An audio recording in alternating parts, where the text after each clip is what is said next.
मंडळी पुण्याचा कार्यक्रम आणि त्यावरून काहीतरी राजकारण होणार नाही असं कधीच होणार नाही. आज पुण्यात मुख्यमंत्री देवेंद्र फडणवीस यांच्या प्रमुख उपस्थितीत सारथी संस्थेचा कार्यक्रम पार पडत होता. लोकसेवा आयोगाच्या परीक्षांमध्ये यश मिळवलेल्या गुणवंत विद्यार्थ्यांचा आणि त्यांच्या पालकांचा सन्मान करण्यासाठी या भव्य शासकीय सोहळ्याचं आयोजन करण्यात आलेलं होतं. अत्यंत उत्साहात सुरू असलेल्या या कार्यक्रमाला अचानक राजकीय वादाचं गालबोट लागलं, जेव्हा भाजपच्या ज्येष्ठ नेत्या आणि राज्यसभा खासदार प्राध्यापक डॉक्टर मेधा कुलकर्णी आणि भाजपचे आमदार अभिमन्यू पवार यांच्यात व्यासपीठावरील पहिल्या रांगेत बसण्यावरून तीव्र शाब्दिक चकमक उडाली. आमदार पवारांनी थेट ब्राह्मण जातीचा उल्लेख करत मेधा कुलकर्णी यांना मागे बसवण्याचा आरोप केला गेला, ज्यामुळे त्या प्रचंड अपमानित झाल्या आणि भर कार्यक्रमातून डोळ्यात पाणी आणून तडकाफडकी बाहेर पडल्या. या धक्कादायक प्रसंगामुळे आता महाराष्ट्राच्या राजकीय वर्तुळात अनेक गंभीर प्रश्न उपस्थित झाले आहेत. त्यामुळे मुख्यमंत्र्यांच्या कार्यक्रमात हे नाराजी नाट्य काय घडलं, त्यानंतर मेधा कुलकर्णी यांनी पत्रकार परिषद घेत काय सांगितलं, याबद्दलची सगळी माहिती आपण या व्हिडिओच्या माध्यमातून जाणून घेऊया.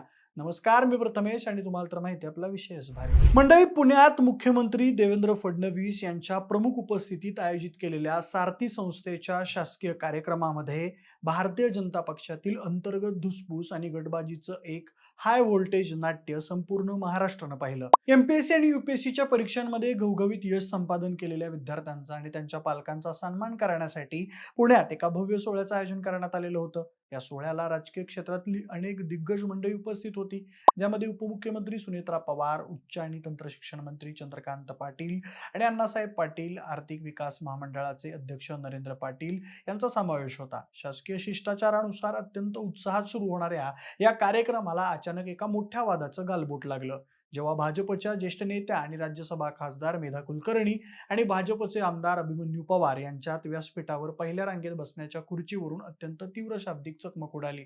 हा वाद इतका विकोपाला गेला की खासदार मेधा कुलकर्णी यांना भर कार्यक्रमातून डोळ्यात पाणी आणून अत्यंत तडकाफडकी बाहेर पडावं लागलं.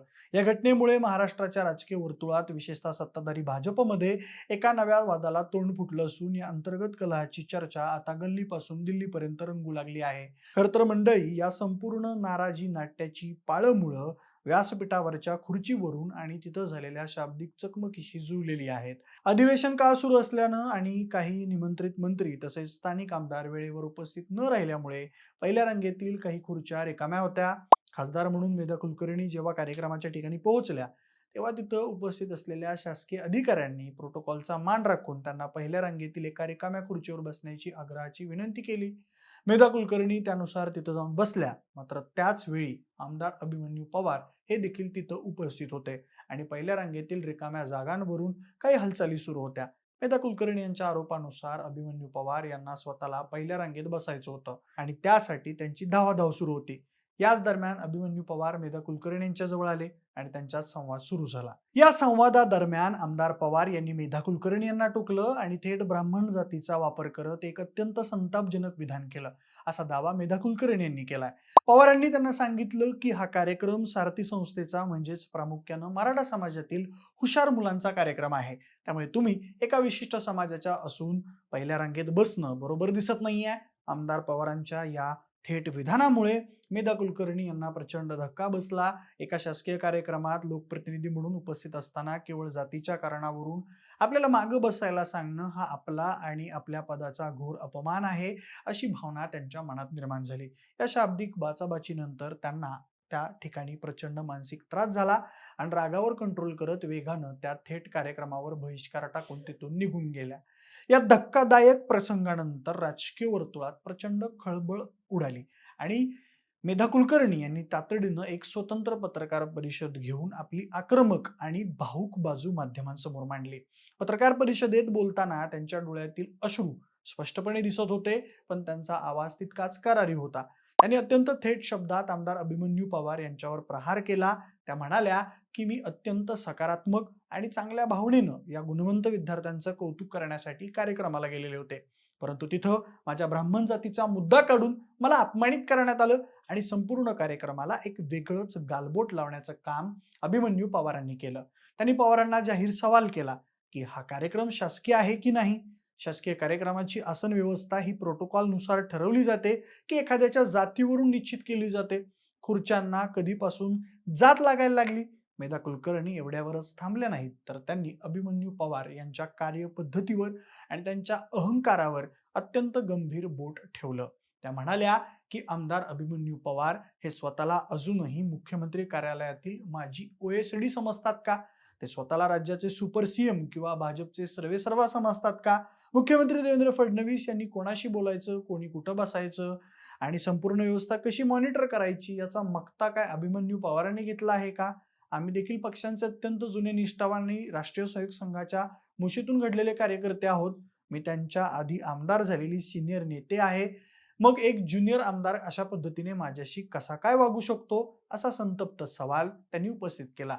एवढंच नाही तर कार्यक्रमानंतर आपल्याला व्हीआयपी लॉन्जमध्ये जाण्यापासून रोखण्यासाठी पवारांनी तिथल्या पोलीस अधिकाऱ्यांना सूचना दिल्याचा अत्यंत गंभीर आरोपही त्यांनी केला. दुसरीकडे खासदार मेधा कुलकर्णी यांच्या आरोपांनंतर आमदार अभिमन्यू पवार यांनी देखील माध्यमांसमोर येत आपली दुसरी बाजू स्पष्ट केली आणि हे सगळे आरोप पूर्णपणे फेटाळून लावले. अभिमन्यू पवार म्हणाले की खासदार मेधा कुलकर्णी यांच्या मनात केवळ गैरसमज निर्माण झालाय.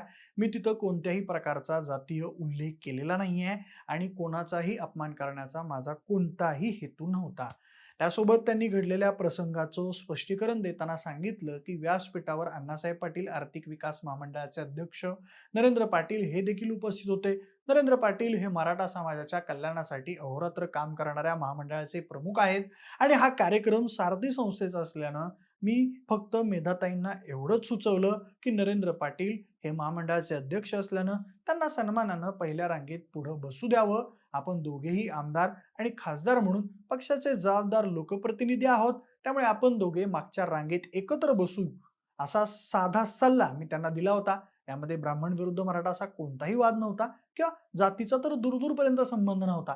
परंतु मेधाताईंनी माझ्या विधानाचा पूर्णपणे चुकीचा अर्थ काढला. अभिमन्यू पवार पुढे म्हणाले की मेधाताई माझ्या ज्येष्ठ भगिनीसारख्या आहेत, त्या माझ्या नेत्या आहेत. तरीही माझ्या बोलण्यामुळे किंवा माझ्या कोणत्याही कृत्यामुळे जर त्यांच्या भावना दुखावल्या गेल्या असतील तर मी जाहीरपणे दिलगिरी व्यक्त करतो. मात्र कार्यक्रमातून बाहेर पडायचं की थांबायचं हा संपूर्णपणे त्यांचा वैयक्तिक निर्णय होता, असं सांगत त्यांनी वादावर पडदा टाकण्याचा प्रयत्न केला. त्याचबरोबर या नाराजी नाट्यादरम्यान नरेंद्र पाटील देखील तिथं उपस्थित होते.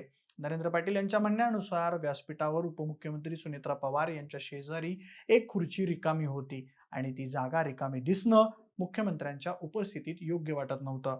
त्यावेळी अभिमन्यू पवार यांनी नरेंद्र पाटील यांना सांगितलं की तू मराठा महामंडळाचा अध्यक्ष आहेस आणि हा कार्यक्रम सारथीचा आहे, त्यामुळे तू पुढे जाऊन त्या रिकाम्या खुर्चीवर बस.